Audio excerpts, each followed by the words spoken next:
what we have a right to know, what we have a right to do.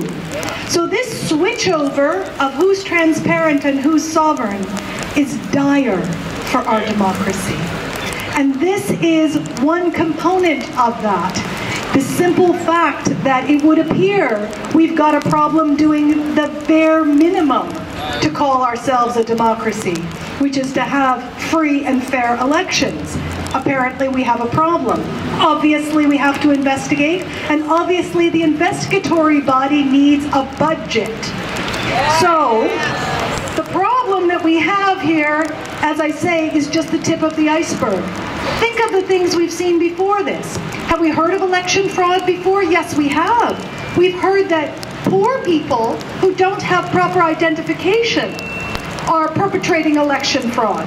Now, there's not one iota of evidence to support that, but we got new act involved to suppress that quote-unquote fraud, require heightened degrees of ID from everyone to cast a vote, and what has it done? It's disenfranchised the most vulnerable people in our society from voting. That's what we've seen. Put that on the pile. In British Columbia, put on the pile Bill C-42, which is supposedly about election advertising.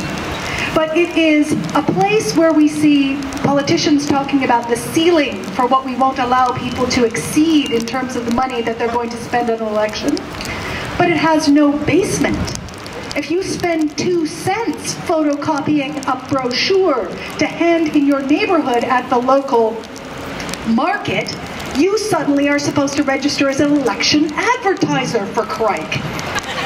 What happened? Well, I don't know. I thought it was quite predictable that all kinds of community organizations, NGOs, etc. started self-censoring out of fear of having to register as an election advertiser because they were concerned that was going to compromise their non-partisan status because they are charities. Do you see the problem? Here's the problem.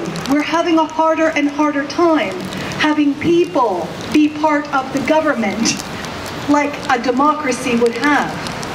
And so the flip side of this, the participation, the voting, the power, is the surveillance. The suppression of people based on intimidation. And that we're seeing through a myriad of channels. And since we've already mentioned C-30, which in case you don't know, hard to keep track of all the numbers, it's the Internet Surveillance Bill. Now, it's got 3 components. 1, to build the architecture of surveillance into the telecommunications infrastructure of Canada. Think about that. 2, to have certain kinds of subscriber information of telecoms available to police without a warrant. And 3, a whole raft of new warrant provisions on a much lower standard than we're used to warrants. Not reasonable grounds to believe that evidence of a crime will be found, but reasonable grounds to suspect, what we refer to as the Spidey sense standard, that information that will be useful to an investigation will be found. Very broad indeed.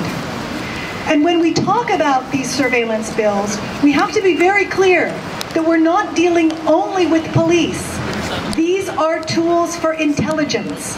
And what do we know about intelligence in Canada right now in terms of who is the focus? Well, we know since 2006, Aboriginal people and supporters of Aboriginal rights have been a keen focus. We know that the largest undercover operation in the history of Canada was the surveillance of the G20, G8 and Olympics protesters. We know that environmentalists are very, very concerned about the level of surveillance that they're under right now, and we're talking about law-abiding citizens who are trying to participate in the democratic process. So, from every angle you can imagine, we're going to have to make a series of calls. We're going to have to get this thing back. And happily, there's a job for everybody. There's big jobs. like the Council of Canadians is doing in terms of taking action in the courts. There's big jobs in bringing public awareness and education, talking to people that you know. There are small jobs, but incredibly important, in baking cookies for a protest just like this one.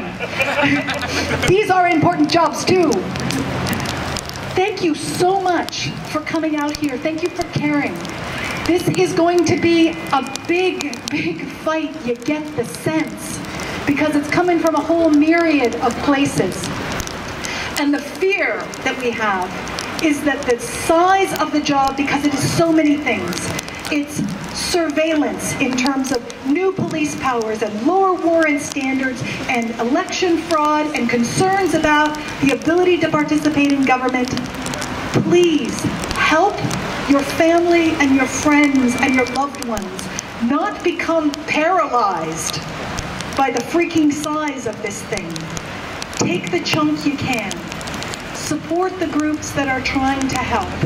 And thank you so much for being here.